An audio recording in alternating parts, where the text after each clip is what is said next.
Thank you very much. And yeah, it's a real pleasure to be here today. So thank you for the invitation. I'm going to just do a brief overview of a bit of Staffordshire University before I hand over to Mike Phillips to talk about our new Centre for Health Innovation in a bit more detail. I won't take too long, and to be honest, I won't spend a lot of time talking about things like TEF Gold and league table positions, because at times universities can be a bit obsessed with them. I think if you were to ask universities at the moment, there would be 30 of us in the top 20 of the league tables at the moment. So it's an interesting game. But what I did want to talk about in my opening is just what really is the focus of Staffordshire University over the next 10 years. So we have a 2030 vision or strategy that starts to set out where our core areas of focus are going to be. So as a university, we don't choose to offer courses, learning, etc. in every discipline possible. We are deciding to focus on some key areas. And this slide starts to introduce you to what those areas are for us. So firstly, digital. We have a rich heritage in computing and the use of digital technology. We were one of the first universities in the UK to launch a degree in computing a long time ago. More recently, we were the first university in the world to launch a dedicated degree around esports. So we have built up a reputation for our expertise around digital. And so that is absolutely part of our strategy over the next 10 years. The other sort of half of our vision is around civic and social as well. And then, as you can see in the middle, we have a view that these two are bridged together. So both digital and civic and social are combined together by enterprise and innovation. Okay, the combination of these two discipline areas with enterprise and innovation, we feel will be able to drive not just economic impact in terms of finances, etc., GVE, but also social impact. And I think more recently, throughout the recent pandemic, there has begun to be much more of an acceptance over the importance of making a difference socially. So, for example, the value of our national health system. You've seen from everybody supporting it, getting behind it, again, realising just how important it is to have that sort of social support at the same time. If you could go on to the next slide, Mike.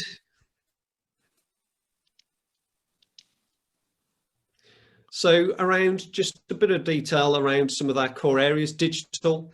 So we are offering learning skills in the field of artificial intelligence, data and analytics, robotics, engineering, gaming as well. So gaming, we are one of the largest universities in the UK for gaming. Some of our graduates have gone on to work on the most profitable entertainment products in history. And then immersion and simulation. And that's one that's really interesting when it comes to the Centre of Health and Innovation. If you could move to the next slide, Mike.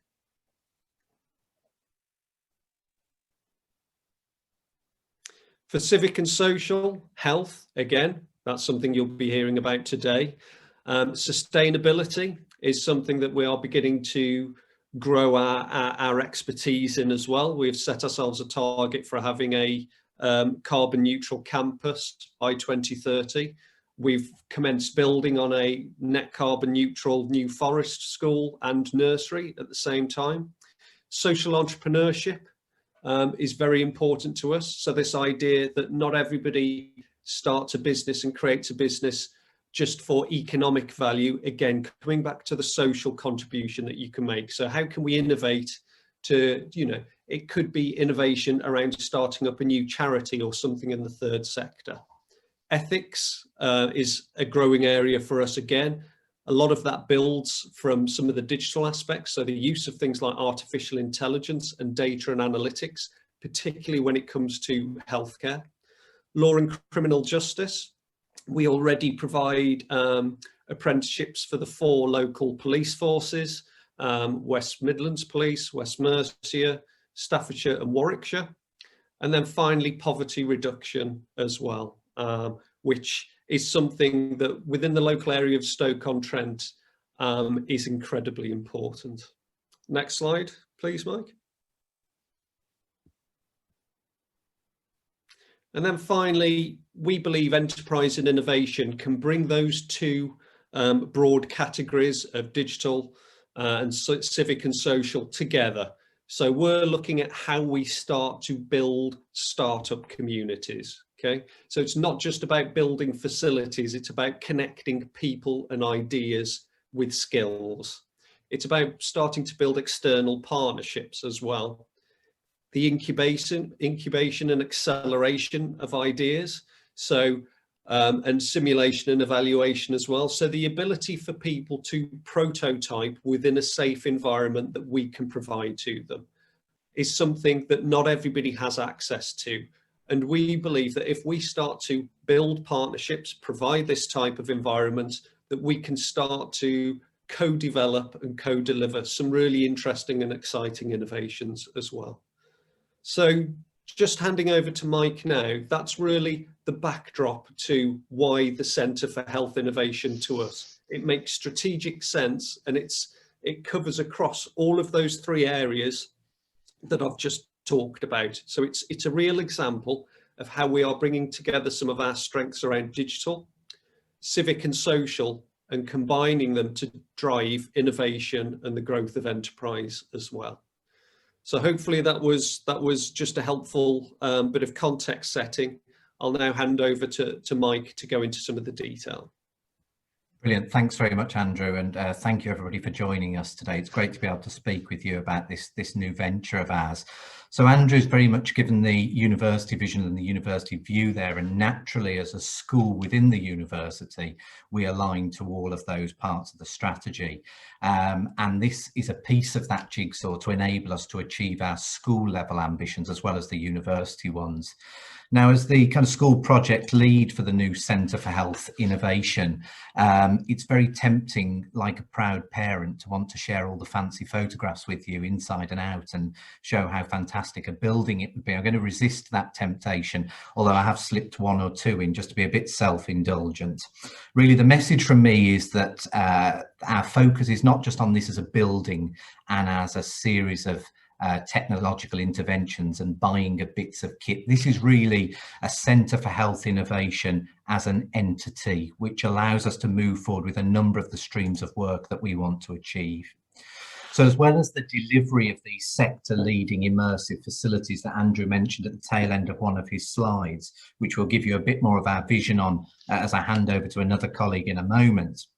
Really, this for us is an investment in innovation and research development, and as part of our partnership in association with the Local Enterprise Partnership, we've set ourselves some ambitious targets around innovation and development, and really wanting to make that investment in fueling the local economy. And as Andrew's touched on, that support, providing an incubator space for those health tech startups to help develop SME interventions in this field of digital health will be really important to us. And of course, making that economic contribution as well.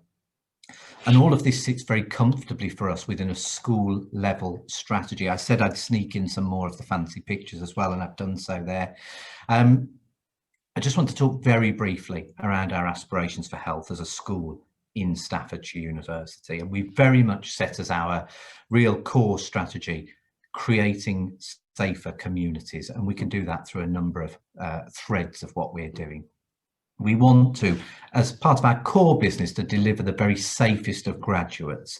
We sit geographically in Staffordshire. We have campus in Shropshire at this moment in time. We send our students across the region to a number of institutions, including some large NHS trusts, who are really growing their safety investment in the future healthcare workforce. And we need to pre-arm our students and prepare them and the existing workforce to deliver much safer quality of care. So safety in healthcare is where we are at this moment in time, which is really a term which has now superseded the patient safety term, but essentially that's what it amounts to.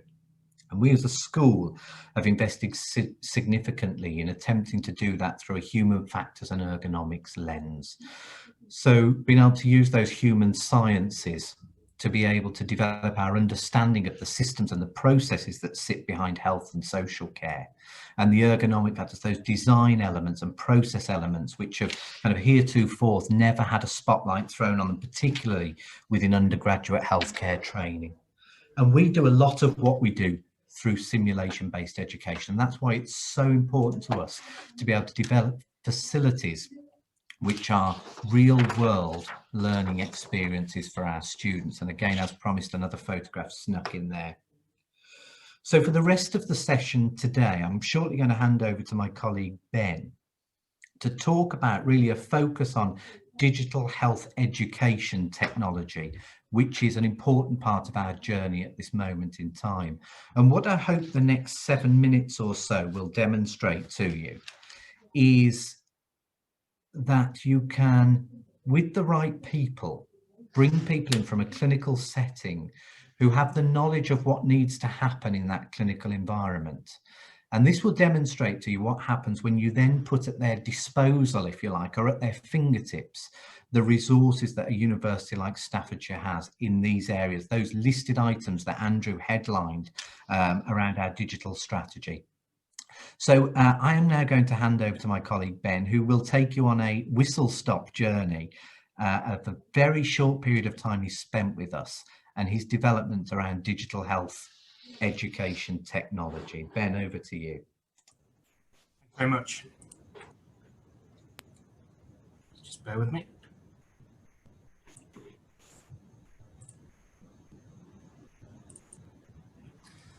Okay. I'm just going to set a timer because I have a bet. Right. So I'm just going to talk to you a little bit about myself to begin with. I've come from the clinical sphere. I'm an operating department practitioner. I've been clinical for 18 years. The last 7 of those I've worked in education within the clinical setting, and I've innovated around simulation-based education. But more recently, my study has been around gamification, the use of technology and serious games to teach healthcare. After joining a new hybrid role here at Staffordshire University, it's allowed me to already, within the space of 3 months, to make connections and have projects in all these areas. My general ethos around technology and the use of technology in healthcare is enhance, not distraction. That's why this is evidence-based. I've done a lot of study around what works and how to use those technologies so that they don't distract the learner, they're there to enhance the learning. So games, yeah, play, it's a bit of a controversial thing. Release the button. Press and then immediately release it. Right, yes. Is that right? Yeah, yes. Just Press, yeah, press and immediately release.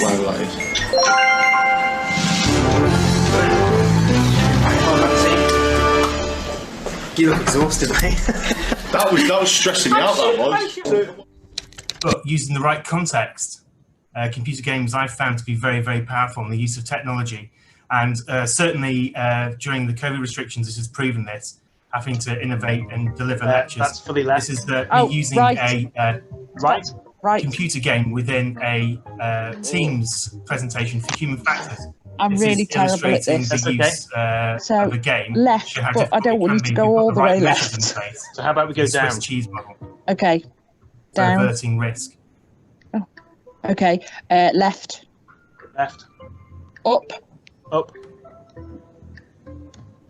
Oh God, I can't see very well there. Got this. Left. Right. Sorry. Right. Up. Up. Left. Left. What?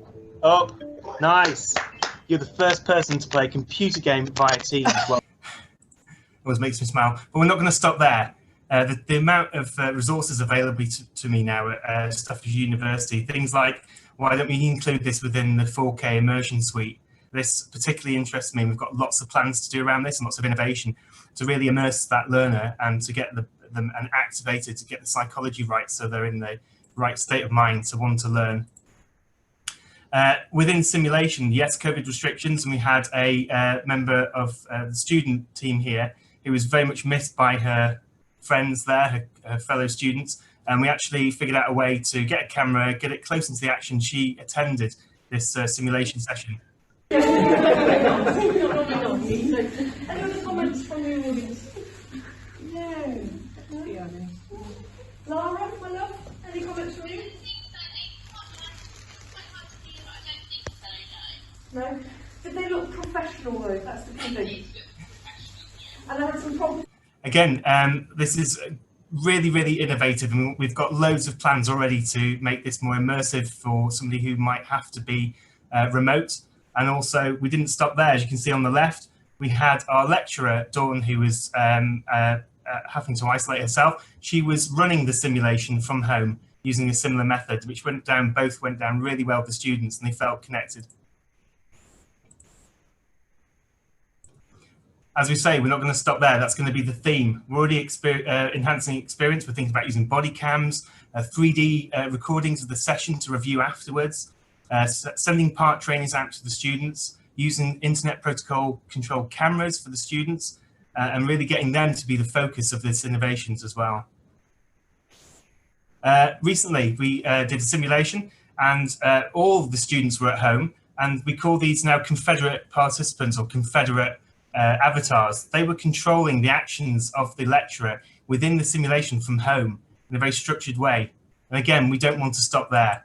We're going to continue that and make sure that that goes ahead where they're involved in the development of that and how that runs, the strategies involved in that. Some things I've been doing also. We'll be podcasting soon to connect different areas. This is this interprofessional education connections we're trying to make.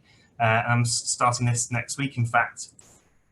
I've been creating a lot of videos and new content as well, all based around what the learner needs and very focused around that, fun, exciting, engaging, and that's been wonderful to do and have those resources to do it. Online interaction, we've come up with really novel ways that will probably stay. This was a human factors and ergonomics session where we used a driving simulator to look at cognitive load.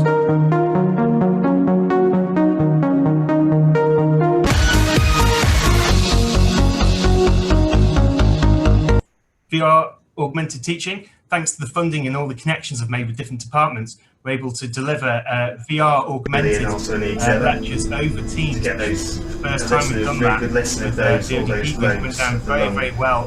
Really immersive way of doing it. Guess what? We're not going to stop there. We're going to take it into the classroom as well and look at how we can do it in big lecture halls, have the students involved in this as well, and they lead on that. Applications for the future, different computer games to use in an immersive environment. This is not, And nor would we're it also be working possessed. with a company For love that's is already got sufficient platforms for unto VR love. where we can actually assess patients in the VR environment as well. These are innovations that we're talking about that haven't yet happened. We've got a tissue retraction that's going to be done in VR. So I'm working with the gaming and I'm working with the engineering sites across Staffordshire University to create our own apps and VR applications to allow them to practice tissue retraction with haptic feedback as well. So that's something we're working on. Working on a support app for students to capture their satisfaction, their well-being, and their placement well-being as well. So this is something, again, we're working with games design and digital services to look at this innovation. This is brand new, just come up with the idea. A personal favourite of mine that I did a video for about 3 years ago. This is decision-based truncated videos, really interactive, really narrative-driven to kind of augment e-learning or to be used in the classroom. So this is a combined project I'm doing with media, film, and gaming services and digital services. So a real combined effort here. And using more computer games. And this is something we've just done as well. This is post-filming a session in simulation. This could be used for the student to view afterwards to find different learning points and different things after the event, so they can view in a whole 360 environment. That's something we're really excited about developing. And to finish, there's a short blast through there, and I'm happy to take lots of questions, but in my opinion, 3 months been here, it is the hub of innovation. They support people like me and give me the right resources to innovate. Allowing such a diverse and open-ended role like this, in my opinion, shortcuts time. I've connected with people. It saves so much time. And time, yeah, absolutely. And I do have the feeling that the time is now to innovate. Thank you very much.